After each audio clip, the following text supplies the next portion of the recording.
port de Douala. Parlim est dans la sous-région depuis de nombreuses années et réalise avec succès de nombreux projets pour les entreprises étatiques.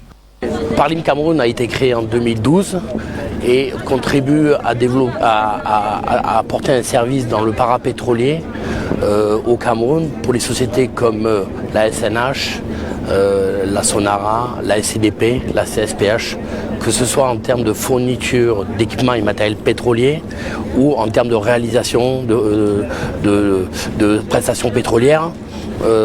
J'en profite pour indiquer que les 2 sphères de gaz qui ont été construites à Bonabéry en 2013, c'est la société Parlim qui les a construites il y a quelques années.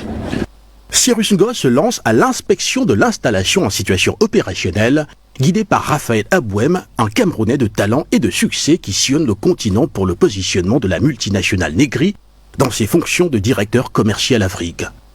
Nous sommes au Maroc, nous sommes au Sénégal, en Côte d'Ivoire et puis nous avons commencé au Cameroun.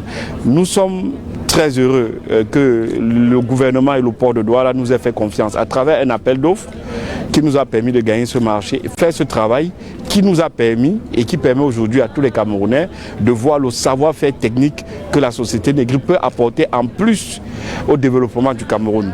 Ce duc d'Albe est un terminal pétrolier qui est un quai d'accostage, mais dédié aux produits pétroliers, mais qui est construit pas comme les quais conventionnels qui sont faits en béton. Vous avez vu que pour les mesures de sécurité, le quai il est vers l'eau et ça permet de maximiser la sécurité, le déchargement des produits pétroliers en maximisant aussi les temps. 2 semaines après la première visite, qui mettait également le duc d'Albe en service, Cyrus Ngo revient au terminal, cette fois-ci pour permettre à sa tutelle, le ministère des Transports, de toucher du doigt cette réalisation historique avec faste et solennité.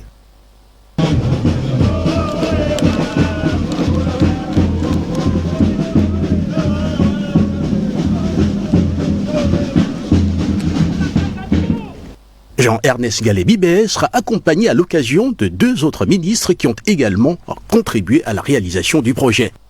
Ibrahim Talba Mala, des marchés publics, et Gaston Elundou Essomba, de l'eau et de l'énergie. Une présentation du projet sera faite, suivra la coupure du ruban symbolique et le début de l'inauguration du duc d'Albe, toujours en situation opérationnelle, avec un navire en plein dépotage.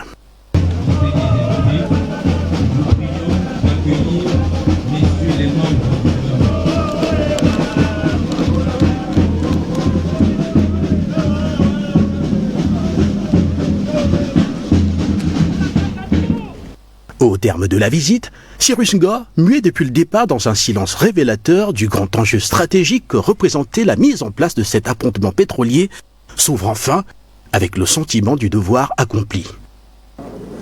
Donc, après 20 ans, on peut se satisfaire d'avoir enfin inauguré l'appontement pétrolier qui va désormais servir à la société SCDP pour l'accélération du déchargement des produits pétroliers. Donc pour nous, c'est un événement très important. À travers l'inauguration de ce nouveau quai pétrolier, le port autonome de Douala poursuit sa restructuration et sa rénovation avec l'ouverture de cette infrastructure qui avait été détruite il y a de cela un peu plus de 20 ans et qui a été reconstruite en 9 mois seulement. Ce qui vient davantage ici renforcer la compétitivité de cette place portuaire, mais également la souveraineté de l'État du Cameroun dans un secteur hautement stratégique. Et voilà, retour sur ce plateau alors que nous voyons ce matin les grandes évolutions au port autonome de Douala. Bolloré qui était présent, qui reste encore présent d'ailleurs au parc à bois, qui bientôt va voir également ce parc à bois transformé, toujours par un homme, Cyrus Ngo.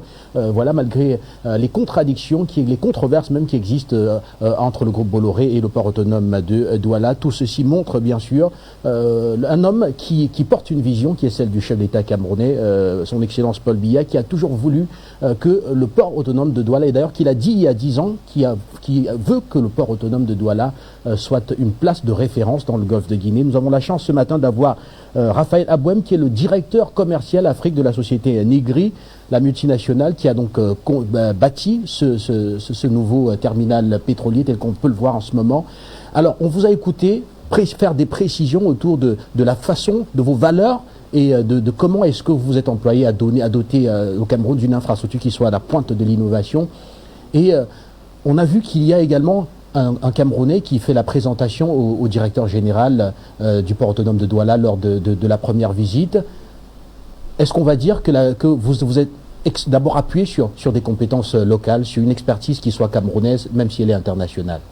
Alors, je voudrais juste apporter une petite précision sur votre reportage qui est très très bien fait. Alors, les travaux n'ont pas été faits en 9 mois, ils ont été faits en 22 mois parce que entre le début et la fin des travaux, il y a eu le Covid qui est arrivé. Parfaitement. Et à un moment, on a dû tous, nous les expatriés, s'arrêter, oui. On a dû s'arrêter, rentrer même en France. Vous savez, on a été obligé de rentrer en France. Et puis, on est resté 5 ou 6 mois.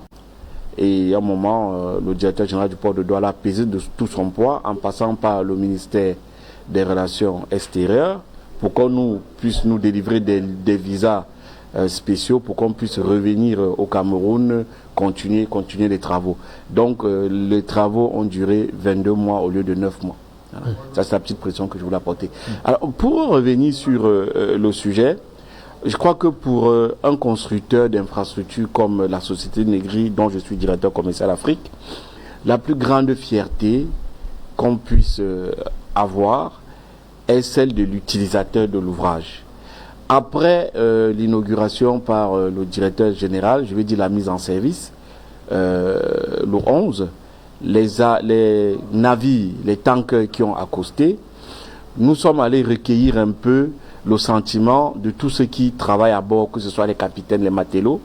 Nous avons été très heureux d'écouter leurs témoignages.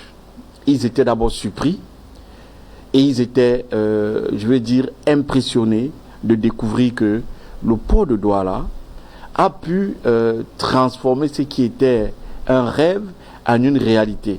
Il y a même un matelot et un commandant qui nous a dit qu'il a l'impression d'être dans un port européen. Voilà ce que le port de Douala est en train de devenir. Avec des infrastructures aussi novatrices, le port de Douala va devenir un port hyper compétitif. Et ça, il faut que les gens en prennent conscience. Quand vous avez un outil de travail qui est vétuste, vos performances et votre rentabilité ne peuvent pas être au rendez-vous. Donc je pense que le nouveau management du port de Douala, qui a pris la décision courageuse de commencer par investir pour pouvoir moderniser son outil de travail, en tenant bien compte du fait qu'en modernisant son outil de travail, ils vont être plus performants et in fine, ils vont gagner plus d'argent qu'ils ne le font aujourd'hui. Donc, nous voyons tout de suite le résultat de la vision du directeur général du port de Douala, parce que depuis que le Duc d'Albe a été mis en service, tous les 2 jours, il y a un tanker qui accoste. Et ça nous réjouit à un point où on lui donne raison d'avoir eu cette vision, d'abord sur le plan économique, pour l'intérêt du port, et puis même pour l'intérêt du Cameroun, pour sa position stratégique dans la sous-région. Parce que là, aujourd'hui, le mot est passé. Tous les armateurs savent qu'ils peuvent envoyer leurs navires au port de Douala et qu'il va décharger ses produits dans la sécurité, dans un ouvrage qui est novateur, qui est sécurisé et dont la rapidité au niveau de l'exécution du déchargement est optimale. Donc je pense que au niveau de la visibilité, le port de Douala a gagné en visibilité, a gagné stratégiquement parce qu'il va conquérir des nouveaux clients. Et puis, in fine, il y a l'argent qui rentre déjà dans ces caisses. Et c'est en ça qu'aujourd'hui, nous sommes très fiers parce que quand nous terminons un ouvrage, l'objectif pour nous est toujours que l'ouvrage soit mis en service et soit utile tout de suite pour notre client. Merci à vous, Monsieur Abouem. Quand on regarde cette infrastructure, on voit, tout à l'heure je parlais de l'expertise du continent à l'international qui a été sollicité. On a vu la présentation, c'est vrai qu'il y a des cache-nez, on n'a pas vu qui c'était exactement, mais on a vu que c'était un ressortissant camerounais forcément qui présentait le projet au directeur du port autonome de Douala, et on a vu beaucoup de personnes de couleur noire être présentes, actives sur le terrain, ce qui montre quand même une autre vision justement de votre multinationale. Alors, je vais dire que en ce qui me concerne, ma position à la tête du management de la société Negri est stratégique. Monsieur Delaplace, mon directeur général, voudrait qu'on soit une multinationale française, mais qui se nationalise de par les actes qu'il pose. Dans le cadre de la réalisation de ce chantier, nous avons formé beaucoup de Camerounais parce que ce que les gens doivent comprendre, c'est que la construction des terminaux pétroliers, des Ducs d'Albe en particulier, est un domaine très fermé, même en France. Vous ne trouvez pas encore beaucoup des ingénieurs qui sont formés et spécialistes en la matière.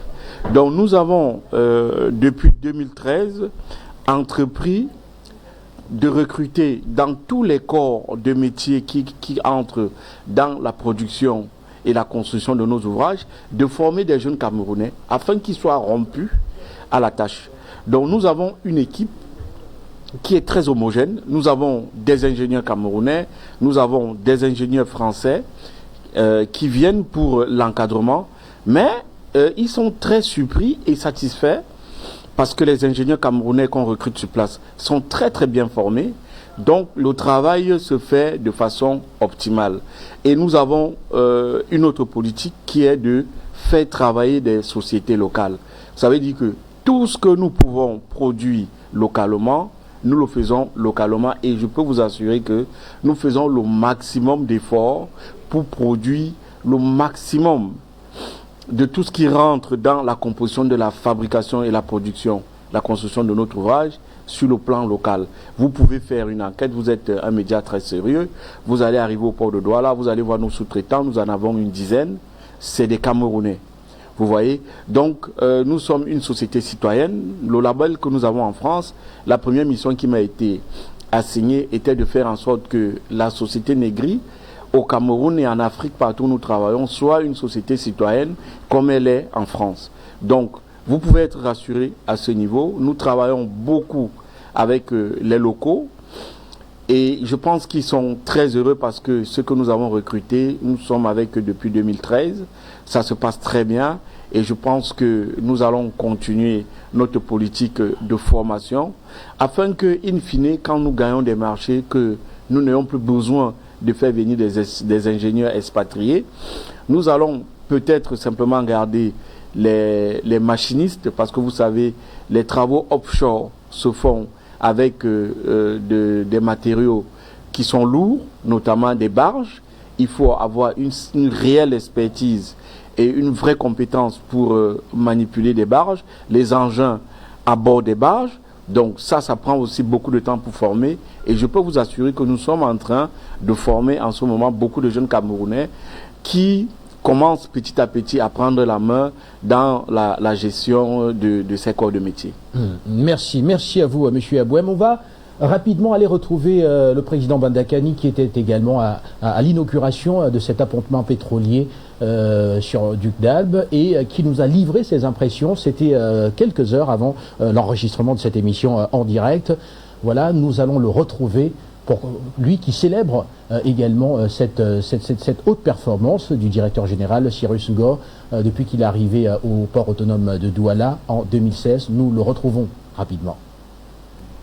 Monsieur Guy Fondop, on ne peut que se réjouir de la constance dans la performance que nous observons au niveau du port de Douala, port autonome de Douala en général, et dans la régie terminale à conteneurs en particulier.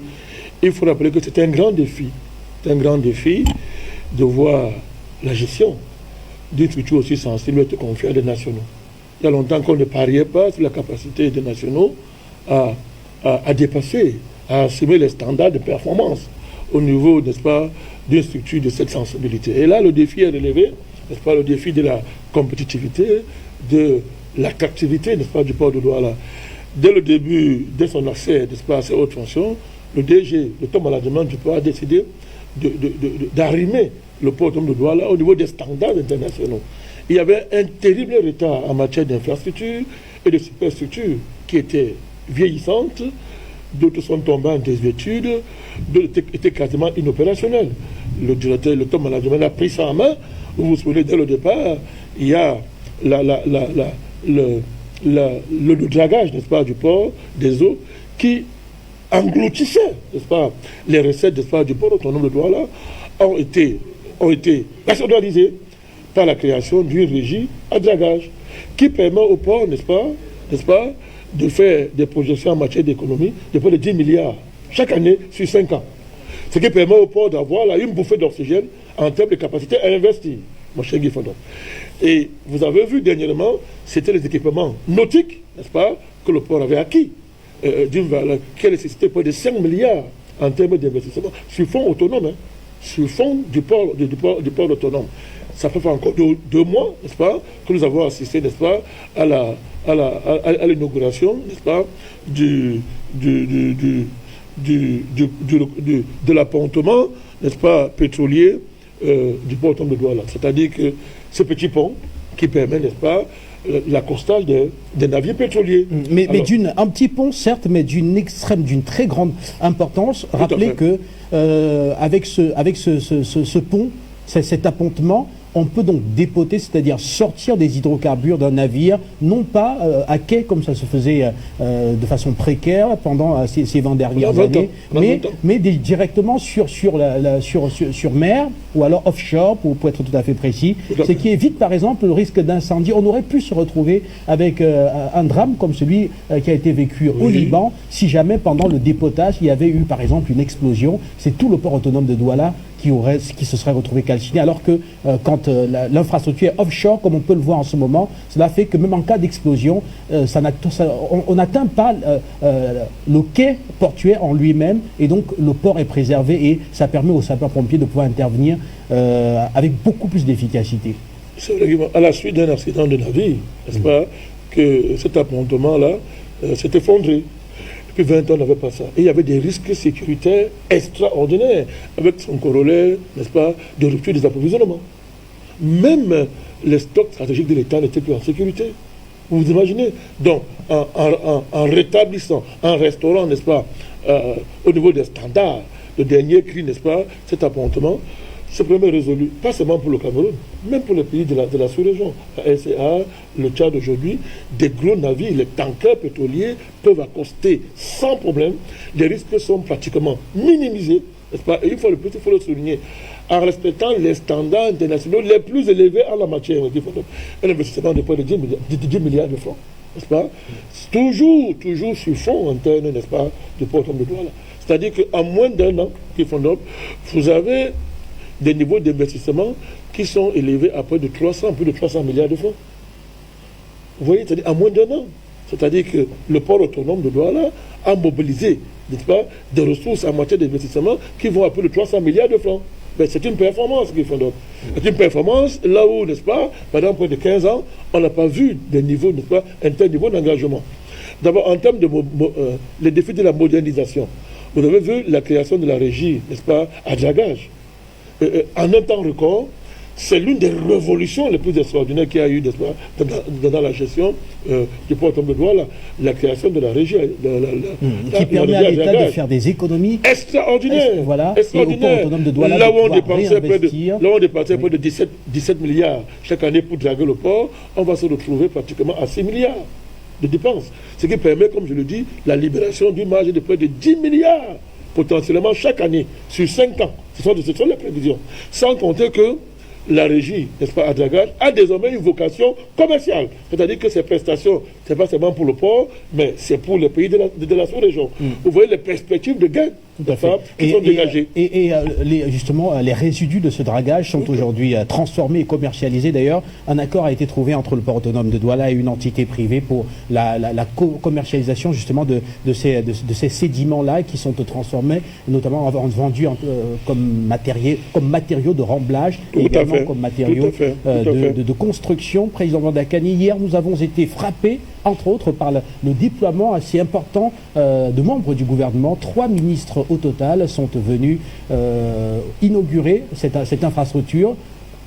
Oui. On a vu le ministre Tadbambala des marchés publics. On a également vu le ministre des Transports, qui est d'ailleurs la tutelle du port autonome de Douala, et aussi le ministre de l'eau et de l'énergie, Gaston Essomba, ce qui montre ici que Cyrus Ngor est aujourd'hui on va dire, un peu chouchouté quand même par ses membres du gouvernement, également par l'État, enfin, dans son intégralité, tant il y a une reconnaissance ici des efforts d'autonomisation et de progression dans la gestion de ce port autonome de Douala. Il faut d'abord saluer, il faut dire que la réalisation de la mise en service de l'appontement pétrolier est le fruit d'un partenariat de deux structures publiques, le port autonome et la SCDP. Mais c'est à saluer.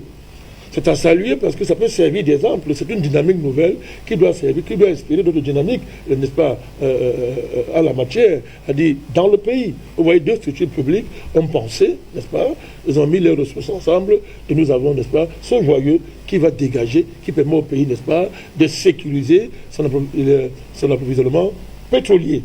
Donc, quand on sait que le port autonome de Douala est le poumon économique du pays, ben, on peut comprendre la tension, l'attachement que l'État du Cameroun, à travers la tutelle, n'est-ce pas, du port autonome de Douala, Douala-Bolaberi, on peut comprendre, n'est-ce pas, l'attention que la tutelle, n'est-ce pas, accorde, n'est-ce pas, au projet portuaire. Donc, c'est une dynamique vraiment qui est très encourageante. C'est une dynamique de performance. C'est une dynamique d'efficience qui nous démontre que on peut faire de grandes choses dans nos pays. Qui démontre que c'est possible, qu'il y a des dynamiques endogènes, il y a des capacités endogènes qui peuvent faire mieux, n'est-ce pas, que les capacités que nous importons et qui nous coûtent très cher, mon cher Guéfonop. Mais cette synergie-là, parce que là, c'est une synergie. D'abord, il y a un partenariat entre deux structures de services publics, mais il y a une synergie au niveau du gouvernement. Vous voyez les différents ministres qui sont venus, Talba Mala, le ministre chargé à la présidence des travaux publics, le ministre des Transports, le ministre des Mines, je crois, M. Lundou. Il y a une synergie gouvernementale qui produit de l'efficacité. Il faut regarder cette dynamique nouvelle qui émerge. Le directeur général du port le dit, dynamique nouvelle. Mais moi, je vois une dynamique qui va au-delà du port, qui peut devenir une dynamique gouvernementale, qui produit de la performance, comme le président du Cameroun le demande. Il dit d'en finir avec l'inertie. Il dit d'en finir avec la corruption. Mais là, vous avez une dynamique, n'est-ce pas, autour du port, qui nous démontre que c'est possible, Guy Fondop. C'est ça qui nous fait rêver dans cette affaire. Moi, c'est ça qui me mobilise. C'est ça qui m'amène à accorder autant d'attention à ce qui se passe au niveau du port de Douala. Donc, vous voyez, en termes de performance en matière d'investissement, vous voyez ce qu'on peut dégager en moins d'un an. C'est-à-dire l'argent qui est produit. Deuxièmement, regardez la mobilisation en termes techniques. Vous voyez, il y a une technicité locale. Moi, j'ai suivi hier le directeur technique du projet. C'est un Camerounais, il faut le dire. C'est l'ingénieur camerounais. Je pense que c'est un certain M. Lobet. C'est l'ingénieur camerounais qui a piloté le projet. Certes, il y a un partenariat avec le port de Rouen, je crois, avec des structures portuaires de Rouen, je crois. Parfaitement. Qui d'ailleurs, de Rouen. Voilà, c'était Negri. Il y a ici deux sociétés, certes françaises, mais qui s'inscrivent dans une démarche aujourd'hui de partenariat gagnant-gagnant. C'est clair. Réalisation d'une infrastructure qui va être utilisée à des fins de souveraineté. Clair et net. Cela rentre dans la dynamique, d'ailleurs, que nous prenons sur cette antenne. En plus de ça, vous avez vu en un an, en 9 mois, comment on a sécurisé l'espace portuaire. Avec une barrière, c'est-à-dire dernière génération. C'est impressionnant, pendant 9 mois, ces travaux ont été faits et c'est pratiquement terminé. Aujourd'hui, tout ce qui est entre port est sécurisé. Les sorties qu'il y avait hier au niveau du port, les sorties informelles, pour rester poli, qui menaçaient même à la limite même la sécurité des marchandises au port, sont pratiquement diminuées. Moi, j'ai vu comment on a sécurisé dans cette portuaire hier, ça m'a impressionné. J'ai dit, mais en combien de temps ça a été fait? Sans compter que vous ajoutez à ça le projet d'eau potable, de l'autonomisation du port autonome de Douala-Bolaberi en termes d'eau potable, qui est lancé, un projet de près de 200 milliards et demi. N'oubliez pas qu'on a réceptionné dernièrement, n'est-ce pas, le complexe médical du port. Mais autant de choses qui démontrent que, n'est-ce pas, c'est possible, lorsqu'on veut le faire, lorsque les gens sont sérieux, il est possible de produire de la performance, de l'efficience et de gagner de l'argent pour notre pays. Voilà, et retour sur ce plateau, voilà, vous ne vous perdez pas, c'était le président Badakani il y a quelques heures avant le début de cet enregistrement. Voilà, et je vous retrouve maintenant sur ce plateau, Raphaël Abouem, pour cette fois-ci évoquer ce qui aura été le plus grand challenge dans la construction de cet appontement pétrolier au port autonome de Douala. Alors, Pour ma part, le grand challenge, nous sommes rompus à la tâche. Hein. Nous sommes, depuis 100 ans, c'est ce que nous savons faire et que nous faisons le mieux. Mais il faut dire que le travail a été facilité par, comme il a dit le président Bandakani, par la présence d'un homme qui était l'ingénieur de ce marché, qui est le directeur des aménagements portuaires du port de Douala, qui est M. Toko Dikongé, qui a modélisé ce projet afin qu'il soit presque parfait. Bénéficiant de son ancienneté à la SCDP, il connaissait exactement qu'est-ce qu'il fallait faire pour que ce projet à livraison soit tout de suite opérationnel. Donc je profite ici pour lui dire merci et également lui adresser les remerciements de mon directeur général, M. Stéphane Delaplace, parce que grâce à M. Toko et à sa compétence, à son degré d'exigence, il a mis nos ingénieurs à rude épreuve parce que M. Toko peut vous appeler même à 2 heures du matin quand quelque chose lui vient à l'esprit. Parce qu'il peut dire qu'il visitait le chantier tous les jours. Quand il arrive le matin au bureau, il passe d'abord par le chantier et avant de partir le soir, il passe d'abord par le chantier. Donc quand il rentre chez lui, parfois il se rappelle qu'il y a tel élément ou tel aspect de la chose qu'il faut changer. Il appelait nos ingénieurs, il disait voilà, il faut que ça soit changé. Et comme c'est le client, on s'attelait à ce qu'il soit satisfait. Donc je peux dire qu'aujourd'hui, la réussite de ce projet est l'ensemble de compétences de Negri, Parlim et des ingénieurs camerounais du port de Douala. Sans oublier aussi le degré d'exigence de M. Cyrus Ngo, le directeur général, vous pouvez avoir des images, qui a souvent visité le chantier pour qu'il ne se laisse pas raconter son évolution, mais qu'il vienne lui-même se rendre compte de l'évolution des travaux, parce qu'il n'arrêtait de dire ce projet est un projet structurant du chef de l'État. Il faut que vous vous rappeliez que ce projet est un projet dont on rend compte de son évolution au chef de l'État et que le chef de l'État suit. Et quand le chef de l'État suit un dossier, on ne peut pas faire preuve de complaisance. Donc, mettez tout le sérieux possible, le professionnalisme dont on vous connaît, afin que ce projet se réalise dans les meilleures conditions possibles, dans le respect de son cahier des charges. Et c'est ce que nous nous sommes attelés à faire. Donc, je tiens ici à féliciter toutes les équipes du port de Douala, les ingénieurs qui ont travaillé, afin que ce projet soit la réussite que nous voyons aujourd'hui. Donc, l'expertise camerounaise est avérée et il y a eu une réelle collaboration entre nos équipes d'ingénieurs, les bureaux d'études du port de Rouen et GIS Cameroun et la société Negri.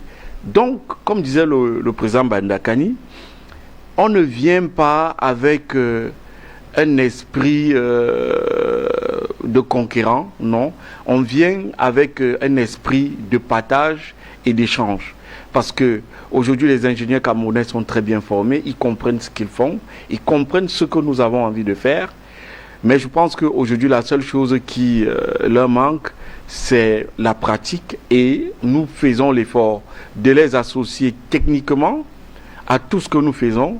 Et même sur le plan pratique, tout ce que nous réalisons, à toutes les étapes de la réalisation du projet, nous avons travaillé avec les ingénieurs camerounais.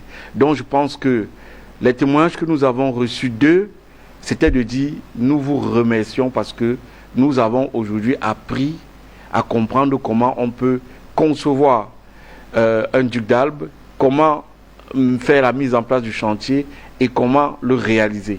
Donc je peux dire qu'aujourd'hui le port de Douala non seulement s'est offert un ouvrage de dernière génération, mais a permis à ces ingénieurs d'acquérir une compétence qui n'était pas encore dans leur escarcelle.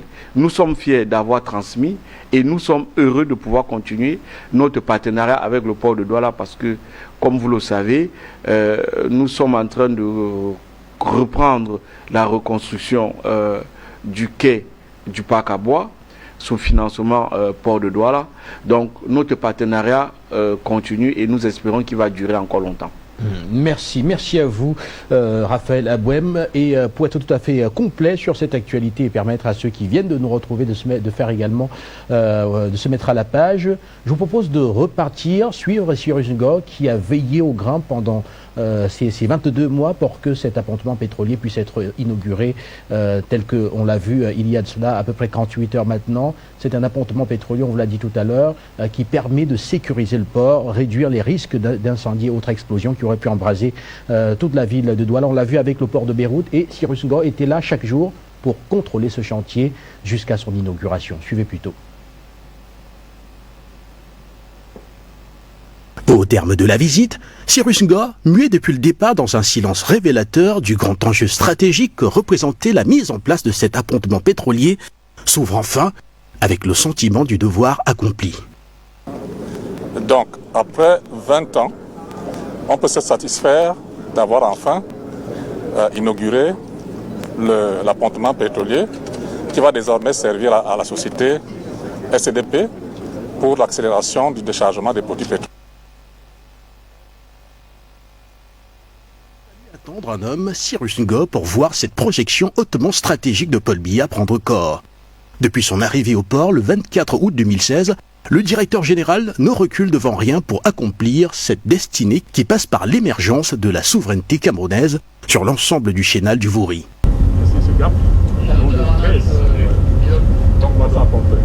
Le 11 avril, Cyrus Ngo s'apprête à franchir une ultime étape avec la mise en service d'un nouvel appointement pétrolier sur Duc d'Albe qui viendra réduire le temps de stationnement à quai des navires d'hydrocarbures et doper la sécurisation de l'ensemble du combinat portuaire face au risque d'incendie que représentait l'installation de Fortune qui servait dans une grande précarité depuis la destruction totale de l'ancienne installation il y a plus de 20 ans. En compagnie de son partenaire de la Société nationale des dépôts pétroliers SCDP, bénéficiaire direct de l'installation, Cyrus Ngo descend au quai Oil numéro 4 pour un test grandeur nature du nouveau Duc d'Albe qui aura coûté 10 milliards de francs CFA. Il va retrouver sur place les hauts représentants des deux sociétés qui ont réalisé cette infrastructure à la pointe de l'innovation, à savoir Negri qui compte un siècle dans les travaux maritimes et sous-marins dans le monde entier et est leader en France dans la construction des Ducs d'Albe, et la société Parlim qui a réalisé la fourniture, le montage et la mise en service des deux bras de déchargement marin. Le Duc d'Albe est prêt à remplir avec efficacité sa mission. Parlim a, par l'intermédiaire de la SCDP, a réalisé la fourniture, le montage, la mise en service des deux bras de déchargement marine. Donc il y a un bras de 10 pouces qui permet de décharger les produits blancs, tels que le jet, le super, le gasoil. Et ensuite il y a un bras qui est un 8 pouces qui permet de décharger le fuel et également l'huile pour alimenter l'usine de Skeffel. Ce poste pétrolier, il a deux avantages. Premièrement, on décharge quand même des produits pétroliers. En termes de sécurité, on s'est éloigné des activités de tous les jours, des déchargements des containers, chargement des containers, qui pendant des années, l'activité pétrole était sur le quai principal. D'où un manque de sécurité qui était du fait de l'indisponibilité de l'ancien poste de déchargement marine qui était aussi au large, premièrement. Deuxièmement, ça libère aussi une place au port de Douala en termes de place pour pouvoir dépoter, puisqu'un bateau pétrolier peut facilement rester 24 heures, 48 heures selon sa grosseur, ce qui bloque aussi une place au niveau du quai. Donc il y a deux avantages, un sécuritaire et un autre commercial pour le port de Douala. Parlim est dans la sous-région depuis de nombreuses années et réalise avec succès de nombreux projets pour les entreprises étatiques. Parlim Cameroun a été créé en 2012 et contribue à apporter un service dans le parapétrolier au Cameroun pour les sociétés comme la SNH, la Sonara, la SCDP, la CSPH, que ce soit en termes de fourniture d'équipements et matériel pétrolier ou en termes de réalisation de prestations pétrolières. J'en profite pour indiquer que les deux sphères de gaz qui ont été construites à Bonabéry en 2013, c'est la société Parlim qui les a construites il y a quelques années. Cyrus Ngo se lance à l'inspection de l'installation en situation opérationnelle guidé par Raphaël Abouem, un Camerounais de talent et de succès qui sillonne le continent pour le positionnement de la multinationale Negri dans ses fonctions de directeur commercial Afrique. Nous sommes au Maroc, nous sommes au Sénégal, en Côte d'Ivoire, et puis nous avons commencé au Cameroun. Nous sommes très heureux que le gouvernement et le port de Douala nous aient fait confiance à travers un appel d'offres qui nous a permis de gagner ce marché, faire ce travail qui nous a permis et qui permet aujourd'hui à tous les Camerounais de voir le savoir-faire technique que la société Negri peut apporter en plus au développement du Cameroun. Ce duc d'Albe est un terminal pétrolier qui est un quai d'accostage, mais dédié aux produits pétroliers, mais qui est construit pas comme les quais conventionnels qui sont faits en béton. Vous avez vu que pour les mesures de sécurité, le quai il est vers l'eau, et ça permet de maximiser la sécurité, le déchargement des produits pétroliers en maximisant aussi les temps. 2 semaines après la première visite, qui mettait également le duc d'Albe en service, Cyrus Ngor revient au terminal, cette fois-ci pour permettre à sa tutelle, le ministère des Transports, de toucher du doigt cette réalisation historique avec faste et solennité.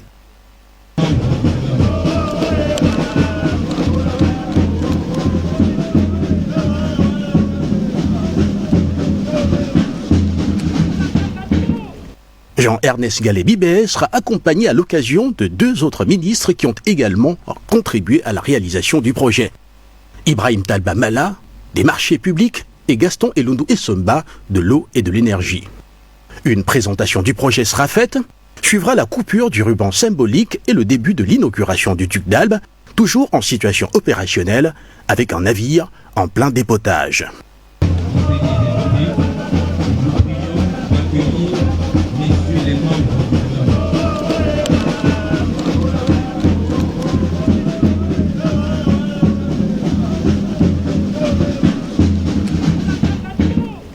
Au terme de la visite, Cyrus Ngor, muet depuis le départ dans un silence révélateur du grand enjeu stratégique que représentait la mise en place de cet appontement pétrolier, s'ouvre enfin avec le sentiment du devoir accompli. Donc, après 20 ans, on peut se satisfaire d'avoir enfin inauguré l'appontement pétrolier qui va désormais servir à la société SCDP pour l'accélération du déchargement des produits pétroliers. Voilà, et retour sur ce plateau après avoir donc suivi le déroulement de ce projet pratiquement avec Cyrus Ngor qui était là. Vous l'avez d'ailleurs dit avant, Raphaël Abouem, il était souvent là pour tout contrôler et se rassurer que cet appontement pétrolier puisse être inauguré à temps, tel qu'on l'a vu malgré la pandémie de Covid-19. Oui. Comme je disais tantôt, il s'est beaucoup investi. Pas seulement financièrement en tant que directeur général du port de Douala, mais il s'est investi humainement parce que moi il m'est arrivé les jours M. Toko qui était l'ingénieur du marché, même étant à Paris, m'appelait à 6 h du matin pour me dire est-ce que tes ingénieurs sont déjà sur le site du chantier parce que le directeur général va passer faire une visite. Là je vous parle d'un samedi matin. Donc c'est un manager moderne, c'est un manager de 2021 qui a une autre conception du travail, qui pense que même si on est un directeur général ou un ministre, on ne peut pas se laisser raconter l'évolution des travaux, des chantiers où on investit beaucoup d'argent. Il faut se rendre sur le terrain soi-même.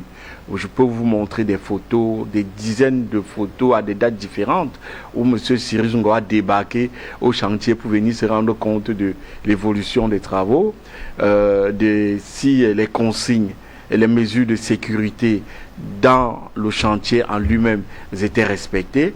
Non, c'est un manager avec qui nous avons eu le plaisir à travailler parce que quand vous avez un client qui est aussi investi, la pression qu'il vous met est une pression positive. Elle ne peut que vous amener à donner le meilleur de vous parce qu'au quotidien, il est capable de se rendre compte soit des manquements, soit des imperfections qui peuvent se produire dans le cadre de l'exécution d'un chantier de cette envergure. Donc nous sommes très heureux d'avoir travaillé avec le port de Douala, son top management et son équipe d'ingénieurs, parce qu'ils ont un degré d'exigence qui est tellement élevé. Là, je parle par exemple de M. Toko Dikong, le directeur des aménagements portuaires, qui est un ingénieur très compétent et qui a beaucoup de compétences diverses dans sa besace. En tant qu'ancien SCDP et aujourd'hui DAP, il a vraiment, pour ne pas me répéter, contribué à ce que ce projet soit le bijou que nous voyons aujourd'hui, parce qu'il a pensé à tout, même au moindre petit détail, auquel même nous qui ne sommes pas les spécialistes du pétrole, on ne pouvait pas y penser. Et lui, il nous a aidé à ce que ce projet soit aussi performant que ce qu'il n'est aujourd'hui. Et nous ne pouvons que lui dire merci pour ça, M. Toko. Merci également à vous, Raphaël Abouem. Restez sur ce plateau. On va rapidement aller au standard de la télévision panafricaine pour vous donner la parole. Ce matin, vous pouvez vous exprimer donc sur ce vaste projet de rénovation et d'extension du port autonome de Douala que mène Cyrus God depuis le début. Voilà, il a mené de nombreux combats, notamment contre la multinationale française Bolloré, qui a finalement perdu le terminal à conteneurs au profit d'une régie intégrée qu'a installée Cyrus God pour gérer, pour que le Cameroun puisse reprendre en main justement la gestion de ce terminal à conteneurs hautement stratégique, avec les performances d'ailleurs que nous connaissons, que vous connaissez également, parce que tout cela a été diffusé bien sûr sur les plateaux de la télévision panafricaine. Le standard est ouvert. Bonjour et bienvenue. Bonjour. Vous m'entendez? D'accord, merci. Bonjour. C'est Delphin de Bujumbura. Je vous remercie une fois de plus, mon cher Guy, les équipes de la régie et toi-même de m'accueillir à la maison. Je transmets des réchefs mes salutations à votre invité, Monsieur Abouem, Monsieur Bandakani aussi, qui est intervenu avant. Je n'oublie pas non plus l'ensemble de ceux et celles qui nous suivent ce matin, et en particulier mes frères et sœurs du Cameroun. Donc, au-delà du langage portuaire que je ne maîtrise pas du tout parce que ce n'est pas mon domaine, j'observe une excellente évolution. Vous autres Camerounais, vous nous avez, d'abord vous vous êtes débarrassés vous-même, et ensuite vous nous avez débarrassé nous autres les Africains, de façon générale, d'un monsieur que personnellement je considérais comme un virus, un furoncle. Donc je parle de ce tocard de monsieur Bolloré, soi-disant démocrate, qui vous aura exploité pendant de longues années. Compris. Mais à un moment donné, M. Abouem a parlé du fait qu'il n'y avait pas eu d'investissement au PAD pendant 20 ans. Dois-je comprendre que M. Bolloré s'est amusé à ne rien foutre pendant 20 ans? J'aimerais une petite précision à ce niveau. Et donc, ayant dit cela, je continue à féliciter et aussi donc le numéro 1 du Cameroun, donc Papa Biya, ainsi que ses homologues, Monsieur Ngos, je crois, Kotoko et d'autres, qui se sont vraiment investis pour que le pays progresse à ce niveau. C'est une zone hautement stratégique qui ne doit plus jamais revenir à, j'allais dire comme ça, à un nom camerounais, ou alors à une non camerounaise.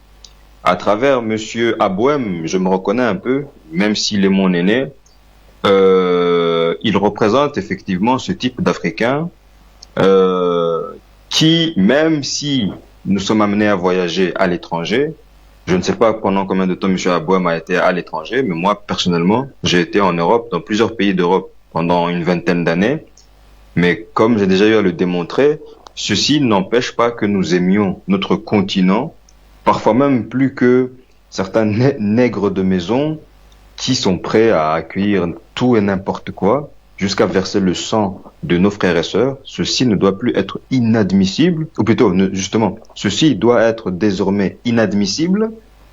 Et donc, je ne peux que vous féliciter une fois de plus et vous encourager. Monsieur Bandakani a parlé de dynamique. Vous devez maintenir ce tempo et diminuer, détruire le moindre mètre carré que des assassins comme Monsieur Bolloré auront acquis de façon illégale et j'allais dire fanfaronne, tout plein de cynisme, Et donc, pour ne pas retenir le micro, je vais me retirer ici en te réitérant, mon cher Guy, ce que je te dis souvent. Attention, ce n'est pas de la flatterie. Vraiment, c'est de la pure objectivité. Tu n'as rien à envier à tes... Merci. Merci à vous, Delphin, depuis Bujumbura. On va toujours continuer au standard. Vous donner la parole afin... Oui.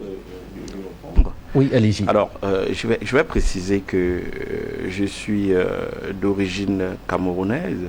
Je suis français de nationalité aujourd'hui parce que, vous savez, au Cameroun, il n'y a pas la double nationalité. Donc, je suis français.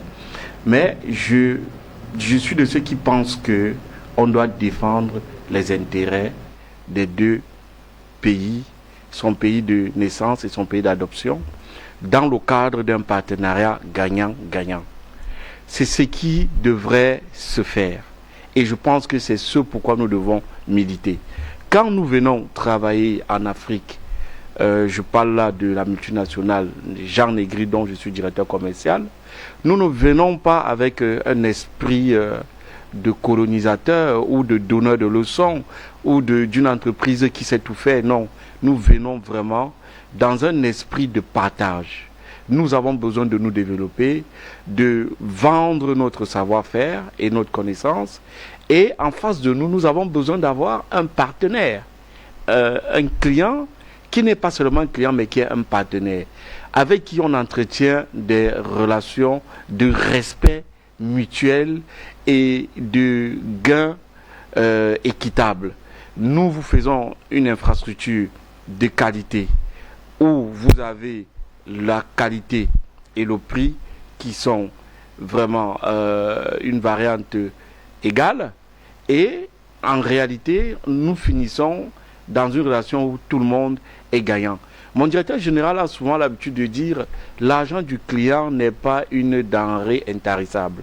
Donc à chaque fois que nous nous mettons à travailler pour un client, la première idée que nous avons, c'est de lui permettre de faire les économies de par notre expertise. On trouve des poches où nous pouvons lui permettre de faire des économies. Vous voyez, par exemple, sur ce chantier, je vais vous dire que à la fin du dernier décompte, nous aurons peut-être une ardoise de 150 millions, je l'annonce ici, de 150 millions supplémentaires, mais comme mon directeur général a dit, nous allons l'effacer parce que la réalité c'est que le chantier s'est très bien passé. Avec le Covid, il y a eu des choses que personne n'avait prévues.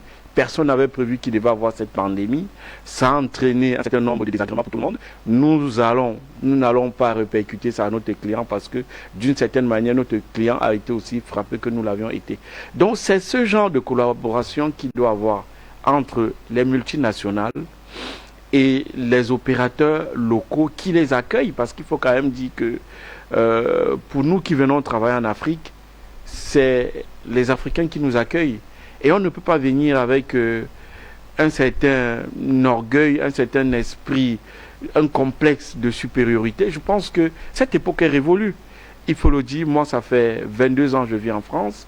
Je ne vais jamais atterrir dans un sol africain avec l'esprit de quelqu'un qui vient avec la science infuse de tout savoir. Non, au contraire, je viens avec l'idée de dire, je viens vers des gens qui ont aussi des choses à m'apporter et je vais leur donner ce que moi j'ai et je vais prendre ce qu'ils veulent bien me donner. Donc, il faut rester humble, il faut rester honnête et il faut rester, comme je veux dire, avoir du bon sens et de l'éthique dans ce que nous faisons. Je parle là des multinationales, il faut avoir de l'éthique. Et nous, on travaille beaucoup pour rester dans l'éthique de ce que nous voulons faire. Merci. Et on retourne au standard pour vous donner la parole. Les numéros de téléphone sont là. Vous nous retrouvez pour nous dire ce que vous pensez justement de... je parlais de ce vaste programme d'extension et de rénovation du port autonome de Douala. Nous vous avons donné des illustrations assez fortes. Maintenant, nous attendons vos réactions et commentaires. Bonjour et bienvenue.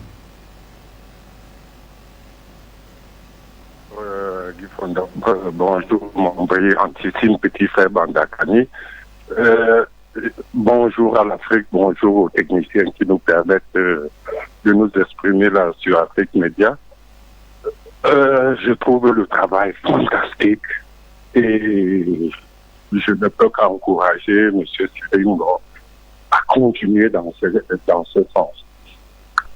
Je suis un peu révulsé là parce que mon petit frère Abouane nous sort une philosophie qui est incompatible avec la prise de conscience de l'Afrique moderne. Mon cher petit frère, un morceau de bois, aussi longtemps qu'il mettra dans l'eau, ne deviendra jamais poisson. Et même si nous sommes appelés à coopérer de par les circonstances de vie, la racine principale d'un homme reste sa racine. On ne peut pas être du Mbambe et Noubou parce que l'on est allé se faire enrôler par les circonstances de vie. On commence à avoir une philosophie de double moralité. Moi, je suis le Mandé, je suis Essing. Et je te le dis dans une clarté qui ne se cherche pas. Il faudra que dans l'avenir, tu évites ce genre de discours parce que nous, on n'en veut plus en Afrique. Mais sauf qu'à la fin, on ne comprend pas très bien ce qu'il vous reproche, parce que, certes, enfin, nous sommes dans un contexte où la double nationalité est interdite par la loi, et donc vous perdez votre nationalité camerounaise une fois que vous avez acquis une nationalité étrangère. Je ne pense pas que le dire soit un crime. Alors, je crois que quand on vient sur un plateau télé comme le vôtre... Et aussi peut-être que notre téléspectateur devrait dans ce cas-là militer, pourquoi pas, pour qu'il y ait justement une levée de cette disposition sur la double nationalité, afin que les Camerounais continuent à être Camerounais même après avoir acquis une nationalité étrangère. Alors, je vais lui répondre. Je crois que quand on vient sur un plateau télé sérieux, on a un devoir d'honnêteté vis-à-vis du téléspectateur. Et je crois que l'éducation que mes parents m'ont inculquée ne me permet pas d'être quelqu'un qui fait, un, la langue de bois, et de deux, qui vient pour tromper les gens. Tous ceux qui me connaissent, que ce soit dans ma vie professionnelle ou dans ma vie privée, savent que je suis quelqu'un de franc, je suis quelqu'un de direct, et je suis quelqu'un d'objectif. Il n'y a pas de honte à avoir plusieurs cultures. L'auditeur précédent qui est intervenu, je crois, de Burundi, disait qu'il a longtemps vécu en Europe et il se demandait quelle était ma situation.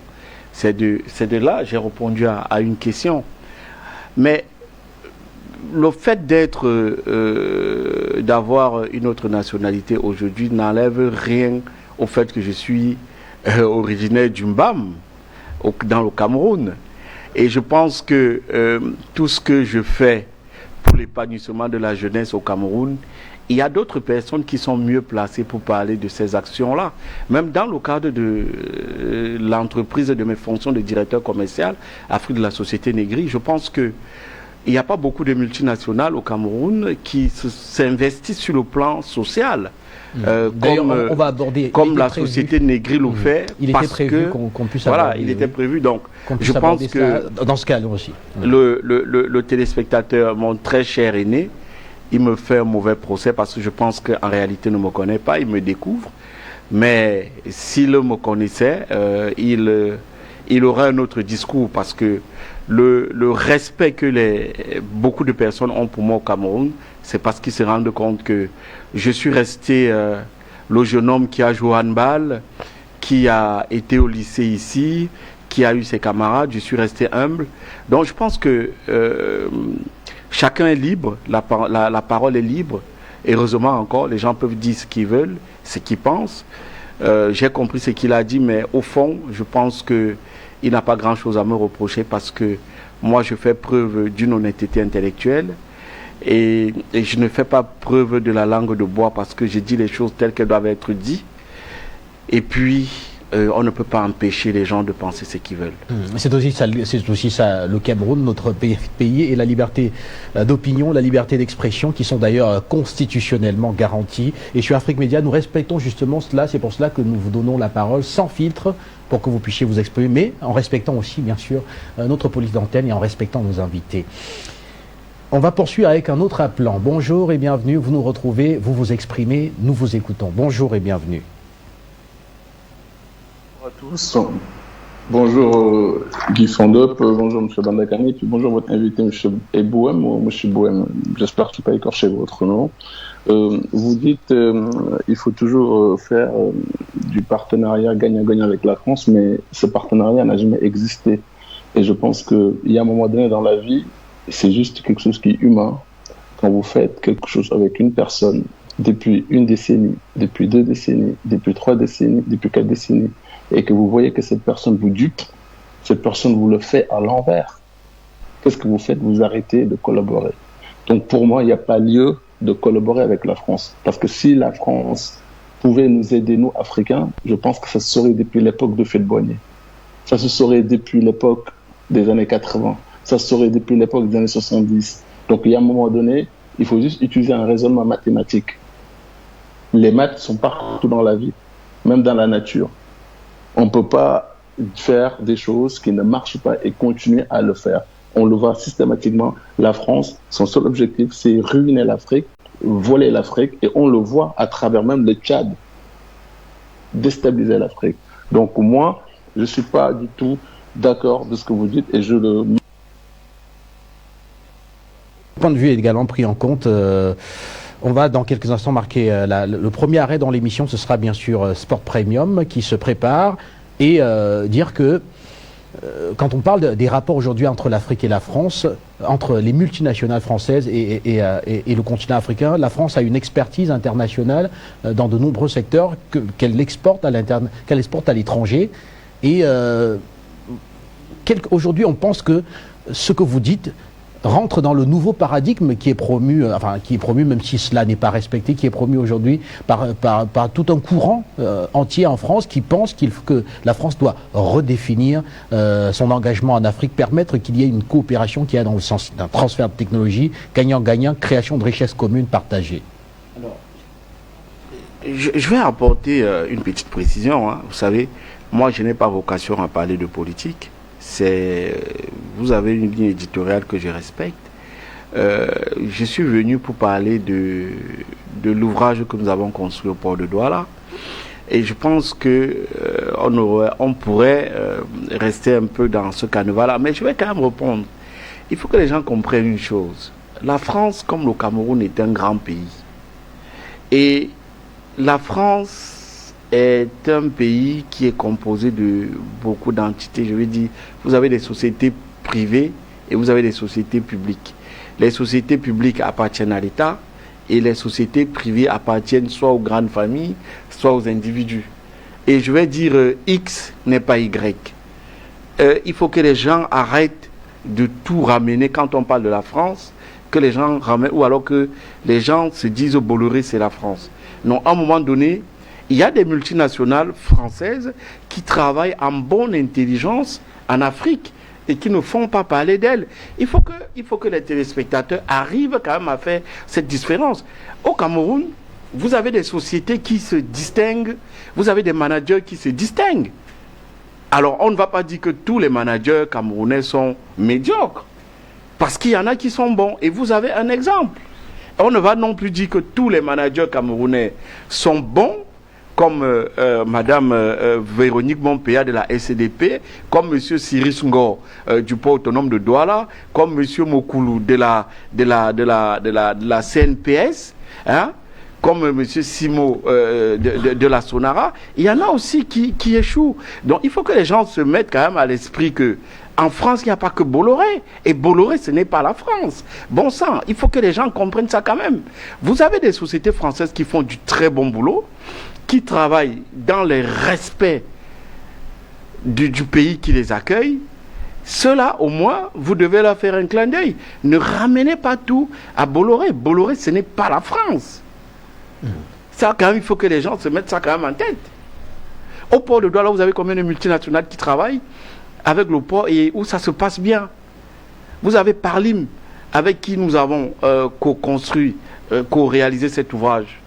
Combien de gens ont entendu parler de Parlim? Combien de gens ont entendu parler de Negri? Mais Negri, c'est une multinationale française. Mais ce n'est pas pour ça que... Non, il faut que les gens arrivent à faire la différence. Vraiment, je crois que c'est important. La France, c'est un pays, comme le Cameroun est un pays. Vous avez de tout partout. Vous avez du bon et vous avez du mauvais. Et puis, il y a autre chose quand même qu'il faut préciser. C'est que, moi je le dis, les Camerounais doivent apprendre à défendre leurs intérêts. Vous savez, dans les rapports entre États, il n'y a pas d'amis, il n'y a que la défense de ses intérêts. Voilà, vous avez un exemple parfait, M. Cyrus Ngok, qui défend les intérêts du Cameroun avec beaucoup de courage. Mais tous les Camerounais devraient prendre cet exemple, tous les Africains. Hein? Ce n'est pas seulement de se mettre derrière les micros des médias et dire des choses, il faut poser les actes. Moi, je peux dire que je suis de culture des deux pays et je défends les intérêts des deux pays. Vous savez, aujourd'hui, je peux citer beaucoup de choses que nous réalisons au Cameroun sur le plan social. Pourquoi je le fais? Et je veux même ici vous dire qu'il y a des choses que nous faisons au Cameroun que nous n'avons pas commencé à faire ailleurs. D'ailleurs, on le voit. D'ailleurs, on voit que vous tenez à votre responsabilité sociale à travers le financement, notamment du sport. On va en parler en troisième partie en évoquant tous ces dons que vous faites avec la Société Negri pour permettre à la jeunesse camerounaise de pouvoir s'épanouir, également aux populations rurales de pouvoir tirer profit justement de ce que vous gagnez, du revenu que vous réalisez ici sur place dans ce pays. On en parle dans une quinzaine de minutes, le temps de marquer un arrêt et de recevoir cette toute dernière édition, autant pour moi, de la semaine de Sport Premium.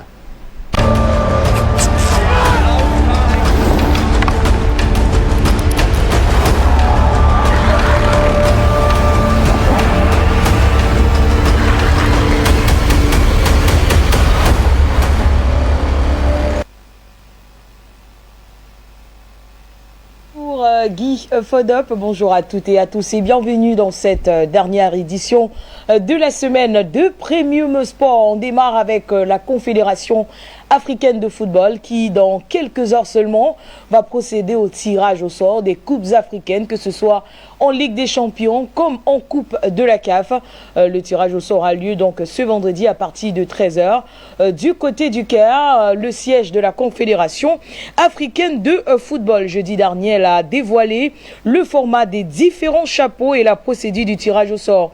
Le chapeau 1 en Coupe de la CAF sera composé de 4 boules de toutes les équipes qui se sont classées en deuxième place de leur poule: Orlando Pirates, Coton Sport de Garoua, le CS Faction, Pyramide d'Égypte. Le chapeau d'eau, quant à lui, comportera 3 boules de l'équipe qui a terminé première de sa poule, notamment Enyimba du Nigeria. Le chapeau 3 contiendra 3 boules du club qui a fini premier de la poule B, la JS Kabylie. Le chapeau 4 sera constitué de 3 boules de l'équipe qui a terminé première de la poule C. Le chapeau 5, quant à lui, contiendra les 3 boules de l'équipe qui a terminé première de la poule D. Il s'agit bien sûr du Raja de Casablanca. Le chapeau 6 également sera pareil. Et puis on rappelle que comme en Ligue des Champions, la procédure du tirage au sort des quarts de finale de la Coupe de la CAF sera également meublée en 5 étapes. La CAF va procéder au tirage au sort ce vendredi à partir de 13h. Ce sont donc les représentants des différents clubs qui assisteront donc à cette cérémonie de tirage au sort, également les médias. Du côté de la RDC, hier nous parlions de cette rencontre qui s'est terminée en queue de poisson entre Songaba Lende et la formation du tout-puissant Mazembe. Après la victoire du tout-puissant Mazembe, ces derniers ont été escortés par la police de la RDC et puis les sanctions sont donc tombées. Songaba Lende a été sanctionné par la Ligue nationale de football de la RDC et devra donc payer une amende, on le rappelle, une amende de 5 000 $. Il faudra le rappeler pour cette formation de Songa Balende qui paye donc le prix fort de la colère de ses supporters. Il ne recevra pas ses 3 prochains adversaires dans son stade Kachala Bonzola. L'équipe paiera donc une amende de 5 000 $ américains, on le rappelle encore. Ainsi, on a décidé, la Ligue nationale saisie par le tout-puissant Mazembe. Les arbitres de la partie, eux aussi, ont été sanctionnés par la Linafoot, notamment Pierre Kibingo Numbi et son assistant numéro 2, Mpaka Mayasi, qui sont donc suspendus pour une durée de 24 mois, soit 2 ans de suspension, pour n'avoir pas accordé un pénalty à la formation de Songa Balende, mais plutôt un corner, ce qui a donc créé le courroux en ce qui concerne les supporters de Songa Balende, qui ont donc empêché aux joueurs du tout-puissant Mazembe de retrouver leur quartier général. Et voilà donc l'image qui a cette formation qui a été escortée par la police de la RDC. Et on va rappeler que plusieurs pertes matérielles, mais pas de pertes en vies humaines du côté de la RDC en ce qui concerne le championnat au classement. C'est la Vita Club qui est en tête avec 52 points, à une longueur du tout-puissant Mazembe, 51 points. Et puis troisième Songa Balende. Les matchs retour seront donc prévus dans quelques semaines du côté de la RDC. Et puis en Côte d'Ivoire, la SEC Mimosa n'arrive toujours pas à battre la formation de Boaké hier en match en retard de la 8e journée de la première ligue du côté de la Côte d'Ivoire. La SEC Mimosa et la formation de Boaké FC se sont séparés sur le score de Viège de 0 but partout. Qu'à cela ne tienne, la SEC Mimosa reste toujours leader du championnat ivoirien. Il faudra le rappeler. On va prendre une petite transition et aller à l'étranger pour parler tout d'abord du prix Marc-Vivien Foy.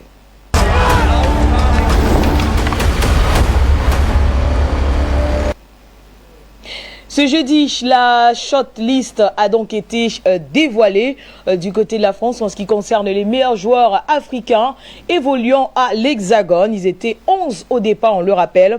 Ils ne sont plus désormais que 3 joueurs qui donc tenteront de remporter le prix Marc-Vivien Foy, la récompense du meilleur joueur africain de la Ligue 1 en ce qui concerne la saison écoulée. Les 3 heureux élus sont l'attaquant algérien de Montpellier, Andy Delors, le milieu offensif de la RDC évoluant à Lens, Gaël Kakuta, et l'attaquant Tino Kadewere de Lyon. C'est un Zimbabwéen. Tous ont été plébiscités, on le rappelle, à l'issue d'un vote effectué par un jury composé des journalistes spécialisés dans le championnat européen. Il faudra en revanche patienter jusqu'au 17 mai prochain pour connaître le grand vainqueur de cette catégorie qui succédera à Victor Osimhen, sacré l'année passée avec la formation de Lille. Malgré leur excellente performance cette saison, des éléments comme Seko Fofana de Lens, également impressionnant, et Boulaye Dia de Reims, malheureusement, ne sont pas retenus dans la shortlist. Et voici donc la shortlist, la saison de ces 3 joueurs retenus en club. On rappelle qu'Andy Delors a inscrit 12 buts et 10 passes décisives en 26 matchs de Ligue 1. Gaël Kakuta a inscrit 11 buts et 5 passes décisives en 31 matchs de Ligue 1. Et Tino Kadewere, quant à lui, a inscrit 10 buts, 3 passes décisives en 31 matchs de Ligue 1. En beach soccer, le tirage au sort a été effectué. La compétition se disputera du côté du Sénégal du 23 au 30 mai prochain. Et donc, le tirage au sort a été effectué par la Confédération africaine de football. On rappelle donc le tirage. Dans le groupe A, on retrouve le Sénégal, la RDC, la Tanzanie et l'Ouganda. Le groupe B, quant à lui, concerne l'Égypte, le Mozambique, le Maroc et les Seychelles. Rendez-vous donc dès le 23 mai prochain pour le coup d'envoi de la compétition. On traverse les frontières pour aller du côté de l'Espagne avec le FC Barcelone et Lionel Messi qui hier ont manqué une occasion en or de s'accaparer de la tête de la Liga. Malheureusement, après le but inscrit par Lionel Messi à la 23e minute, Grenade n'a pas perdu espoir, a égalisé et a inscrit même un deuxième but qui a permis à Barcelone de s'incliner à domicile. Grosse désillusion donc pour Lionel Messi et ses coéquipiers du côté du Camp Nou. À noter également que leur entraîneur, Koeman, a été expulsé. Et donc il a obtenu un carton jaune et c'est depuis les gradins qu'il a envoyé donc les directives sur son téléphone à ses adjoints. Et jetons donc un coup d'œil au classement de la Liga après ce revers du FC Barcelone qui a manqué de prendre la tête du classement du côté de l'Espagne. L'Atlético Madrid qui reste donc en tête avec 73 points, suivi du Real Madrid 71 points, tout comme le FC Barcelone qui compte 71 points. À la 4e position, le FC Séville. Et puis la Real Sociedad ferme le classement des 100 meilleurs de la Liga avec bien sûr 53 points. Et voilà qui met donc un terme à cette édition de Premium Sport de ce vendredi 30 avril de l'an de grâce 2021. Ligne rouge se poursuit avec bien sûr à la présentation Guy Fondop.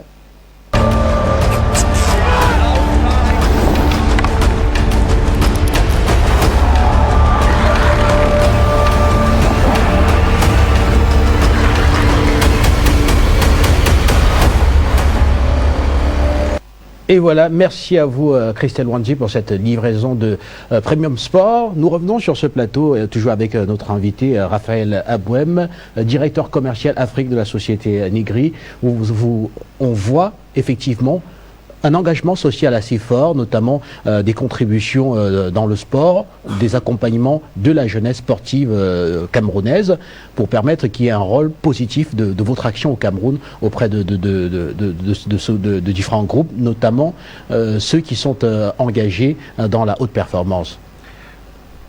Oui, effectivement, je crois que un pays se construit dans la durée.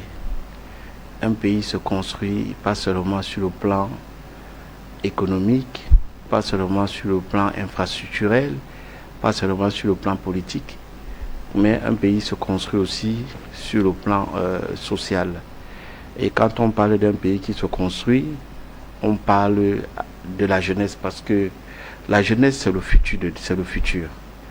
Et j'ai été jeune dans ce pays avant de partir à l'étranger et je me suis rappelé d'un certain nombre de choses que j'ai vécues en bien, en mal durant la période où j'étais au Cameroun.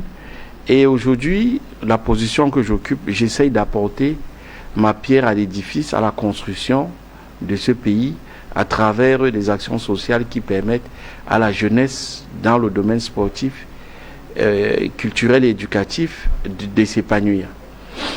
Nous faisons ce que nous pouvons à la limite de nos moyens, mais j'ai la conscience tranquille parce que si je ne faisais rien, je m'en voudrais beaucoup. Mais je pense que depuis 2015, nous accompagnons la FECA Volley. Nous sommes l'un de ses sponsors officiels. Nous accompagnons des ONG qui s'attellent à construire des écoles dans des zones enclavées du pays. Et je pense que même sur le plan culturel, nous accompagnons certains artistes. Et je crois que nous allons continuer à le faire. C'est mon rôle. C'est mon rôle, c'est mon devoir. J'ai cette dette morale vis-à-vis de mon pays de naissance.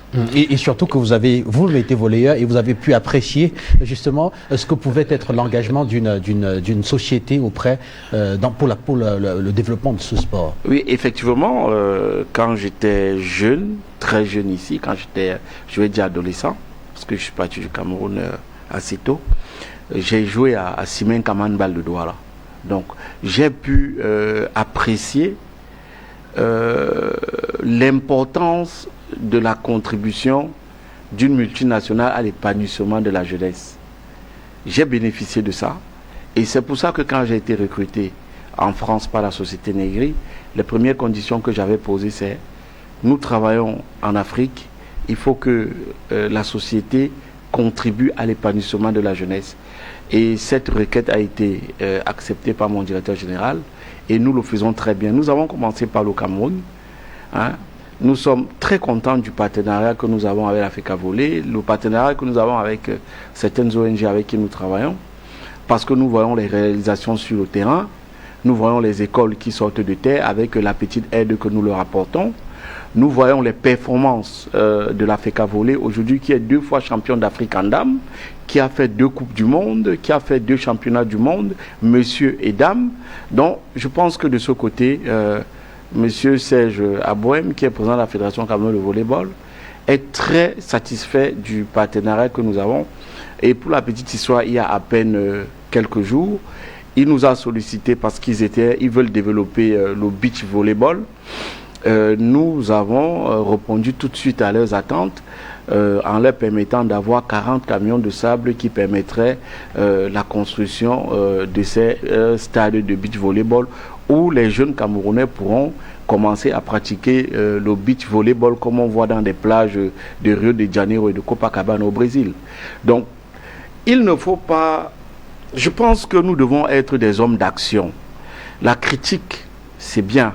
Mais je pense qu'en posant des actes, c'est mieux. Et moi, je suis de ceux qui pensent que la perfection n'existe pas. Tout est perfectible par le travail, par la réflexion, par le dialogue. La liberté d'expression, c'est quelque chose d'excellent. Que les gens puissent dire ce qu'ils pensent, mais il faut que les gens soient mesurés. Parce que vous savez, parfois, même quand on a raison, si on exprime mal les mots qui traduisent sa raison, on peut se retrouver dans le tort. Donc, moi, je suis très content d'être passé sur votre média. Je suis très content du travail que nous faisons au Cameroun. Je suis très heureux de l'implication que mon directeur général, M. Stéphane Delaplace, permet que la société Negri réalise au Cameroun, parce que nous sommes très impliqués socialement. Nous allons continuer à le faire et nous allons peut-être même le faire davantage. Donc, je vous remercie de m'avoir invité, de m'avoir donné ce temps de parole et j'exhorte les téléspectateurs à rester fidèles à Afrique Média parce que c'est un média dont le continent en avait vraiment besoin. Et je pense aussi que nous devons tous comprendre que partout, il y a du bon et du mauvais. Et ce n'est pas parce que vous avez une dent dans la bouche qui est pourrie que toutes les dents de votre bouche sont pourries. Donc, je pense que je suis compris. Je présente d'avance mes excuses à certains téléspectateurs s'ils se sont sentis heurtés par mes propos. Mais j'assume ce que je suis. Je suis Djumba Minoubou de l'arrondissement de Koniambeta. Je profite de l'occasion pour faire un coucou à tous les habitants de l'arrondissement et surtout à Madame le maire, Madame Aroy Usul, qui abat un bon travail pour le développement de cette commune. Je tiens à lui dire félicitations pour le travail qu'elle fait et puis merci de m'avoir invité. Et ne manquez surtout pas de soutenir aussi un peu Madame le maire. En passant, nous sommes en pleine décentralisation et les maçons sont jugés au pied de mur. Il faut des réalisations et il faut de l'argent. C'est une dame qui est très dynamique, qui se bat beaucoup. Comme je disais sur un plateau télé, justement le jour de l'élection, que la décentralisation est quelque chose de formidable, mais qui a aussi ses limites. Parce que qui dit décentralisation dit que l'État cède une partie de son pouvoir aux collectivités locales. Mais le piège de l'histoire, c'est est-ce que les moyens vont suivre? Et si les moyens ne suivent pas, vous êtes un peu piégé. Donc, après la décentralisation qui est déjà effective, les mairies et les communautés qui vont s'en sortir sont les mairies où ceux qui sont à la tête de ces structures ont un très bon entregent à l'extérieur, capables d'aller lever les financements pour la réalisation des projets de leur localité. Et ce n'est pas quelque chose qui est facile parce que il y a un rapport de confiance, vous savez, les Européens, les bailleurs de fonds, pour qu'ils débloquent des fonds pour vous attribuer pour la réalisation des projets dans vos localités, il faut qu'ils aient une grande dose de confiance. Et ça, ce n'est jamais gagné d'avance. Donc c'est pour ça que je dis, aujourd'hui, les maires vont devoir se mettre résolument au travail parce que, comme ils ont voulu, l'État leur a cédé une partie de son pouvoir, mais nous savons que ça prendra du temps afin que les moyens leur soient également loués à la hauteur de la tâche qui les est assignée. Donc ça va être un travail de longue haleine. Je souhaite bon courage à tous les maires du Cameroun. Ça ne va pas être facile, mais je pense que le pays se construit lentement, mais sûrement. Et pour ça, tous les Camerounais, que ce soit ceux qui vivent au pays ou ceux de la diaspora, chacun de nous doit apporter sa pierre à la construction de l'édifice qui est le Cameroun, qui est la mère patrie à laquelle nous tous on tient. Merci à vous, M. Abouem. On est en train de sortir de cette édition, mais on ne saurait ne pas aborder l'avenir avec la société Negri dans son partenariat avec le port autonome de Douala. Cyrus Ngor qui sait reconnaître les entités qui servent les intérêts du Cameroun parce qu'il a démontré qu'il est avant tout engagé pour le développement de son pays, pour le renforcement de la souveraineté. Alors vous allez très bientôt entamer un autre chantier assez important. Il s'agit de la rénovation du quai du parc à bois. Alors, je dirais simplement déjà merci aux autorités, à l'État du Cameroun qui nous fait confiance, qui a reconnu le sérieux, l'expertise et la qualité du travail que nous faisons, le professionnalisme. Nous, ce que nous pouvons leur dire en retour, c'est que nous allons mériter la confiance qu'ils nous ont fait. Nous allons livrer des ouvrages de qualité. Et vous savez que la complexité de ces chantiers, c'est de les réaliser sans interrompre l'activité qui se déroule. Donc nous allons faire pour le mieux et nous allons surtout pas les décevoir après la confiance qu'ils nous ont fait. Nous avons l'intention de rester au Cameroun pour longtemps. C'est vrai que nous sommes beaucoup sollicités, mais le Cameroun, c'est très important pour moi. Et nous allons continuer à travailler, quel que soit le degré de sollicitation que nous avons dans d'autres pays.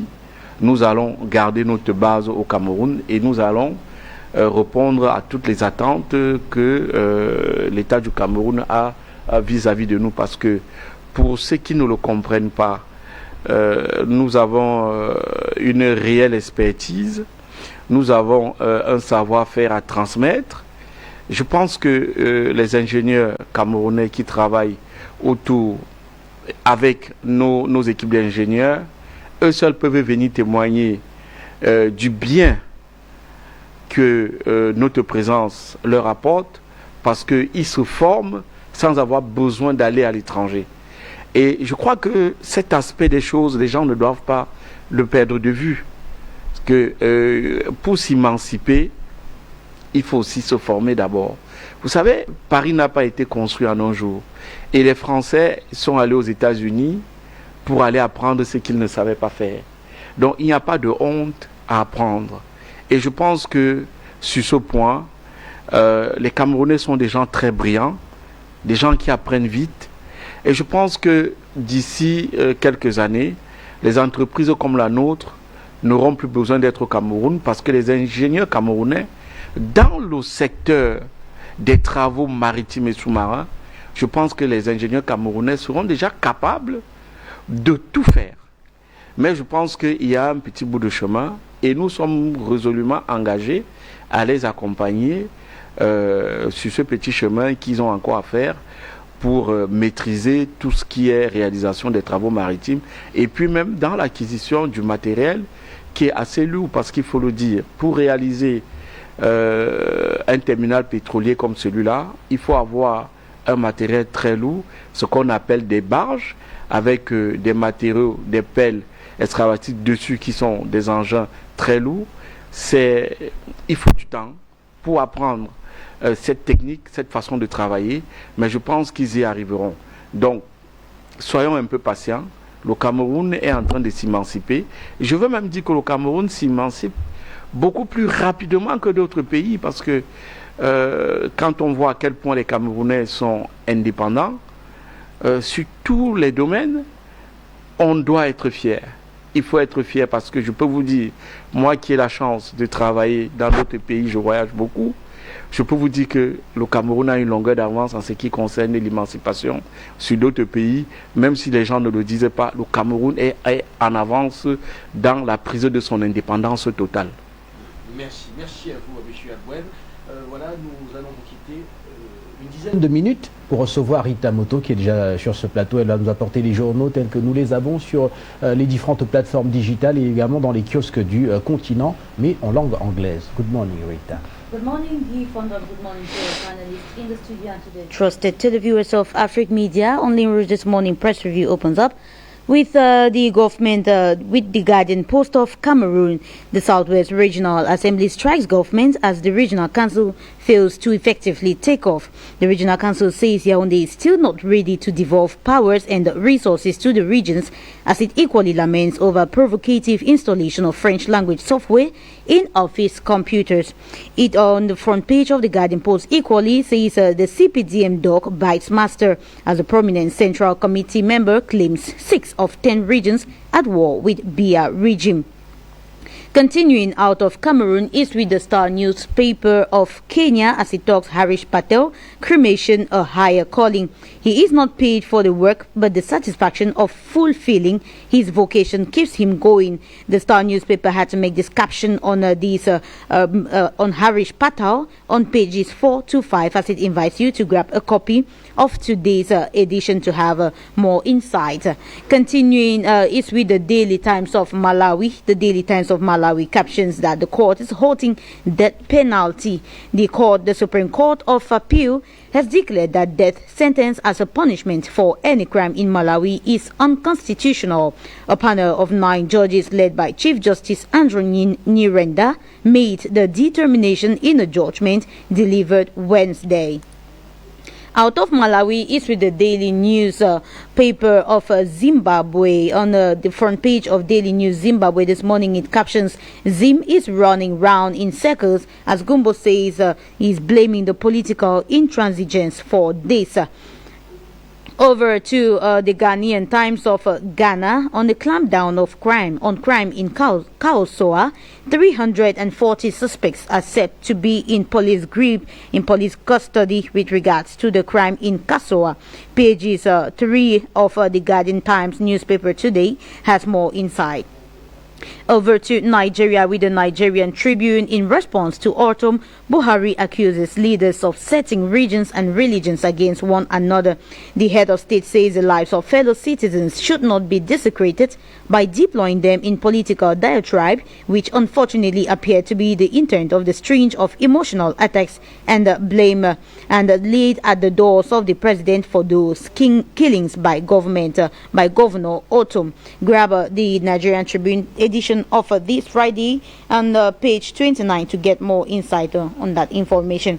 We remain in Nigeria with the Daily Independent newspaper with regards to the 2023 presidential elections. INEC is troubled over the Electoral Act Amendment Bill passage. It says it fixes general elections for February 18, 2023. At the same time, UK says it's passing bill will protect democracy in the country. The Guardian newspaper of Nigeria equally wasn't left aside this Friday as it looks beyond military and as it says the European Union is telling the federal government to look beyond military in war against insecurity. The European Union had advised the federal government to look beyond military deployment in the ongoing war against terrorism in the northern and in the northeast and other crises causing insecurity across the country. Addressing a media briefing ahead of Europe Day 2021, head of the EU delegation to Nigeria and to other economic community of West African states, Ambassador Ketil Carlson, said insecurity crises in the country have shown that while the military option should not be foreclosed, other options including dialogue and legal instruments should be evolved and explored.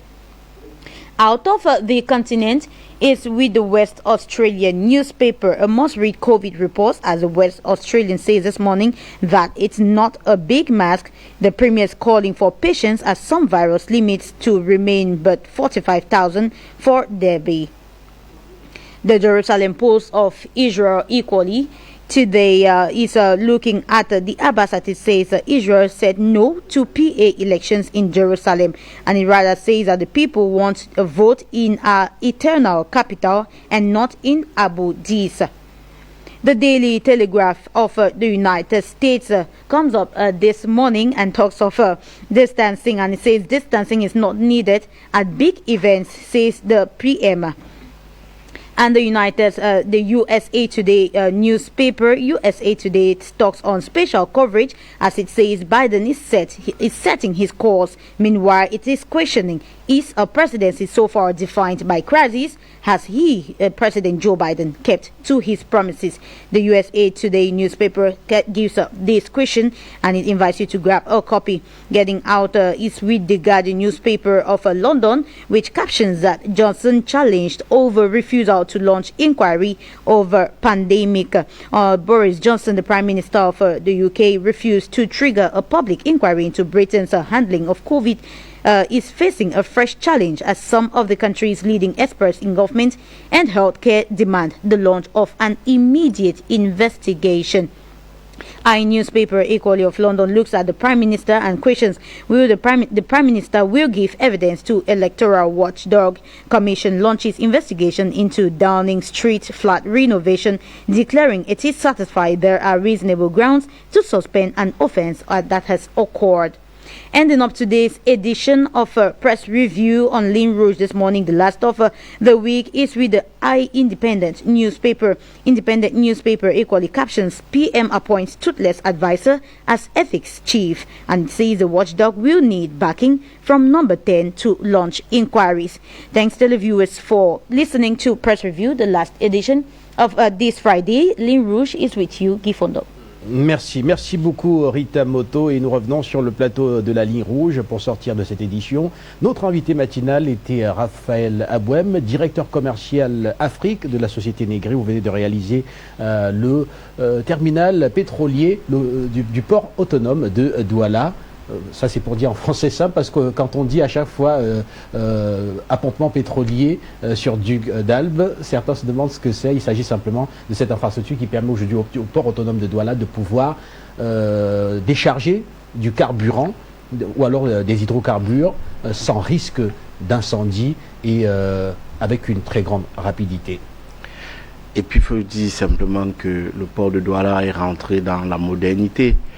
Parce que quand vous regardez cet ouvrage en journée, et si vous regardez le même ouvrage en nocturne, la vue n'est pas la même. Quand vous regardez aujourd'hui l'espace où le terminal pétrolier est construit en nocturne, vous avez l'impression d'être dans un port européen. Et c'est en ça qu'on est fier, parce que on va dire que le Cameroun est en train d'aller vers l'émergence, et le port de Douala s'est lancé résolument dans sa modernisation. Et qui dit modernisation de son outil de travail dit accroissement de sa rentabilité.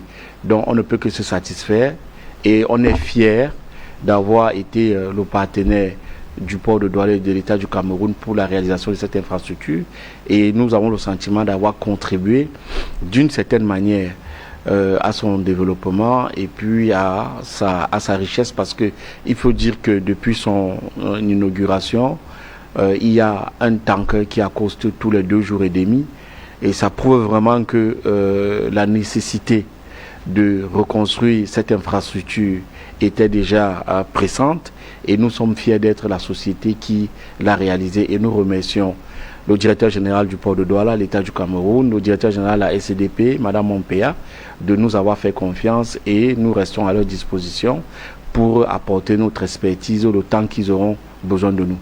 Merci et au revoir à tous vos téléspectateurs.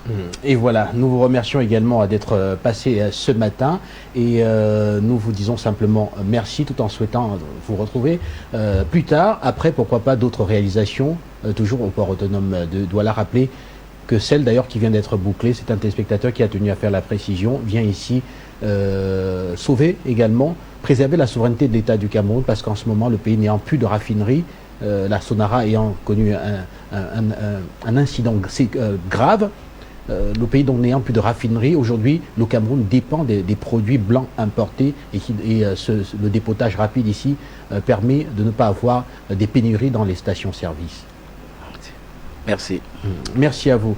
Merci également aux téléspectateurs de la télévision panafricaine. Nous sommes arrivés au terme de cette édition matinale. Je vous prie simplement de rester à l'écoute de nos programmes qui se poursuivent. Dans 1 heure à peu près, vous aurez la Grande Tribune, tous les journaux du continent, commentés par nos grands éditorialistes et autres directeurs de publication. Africa!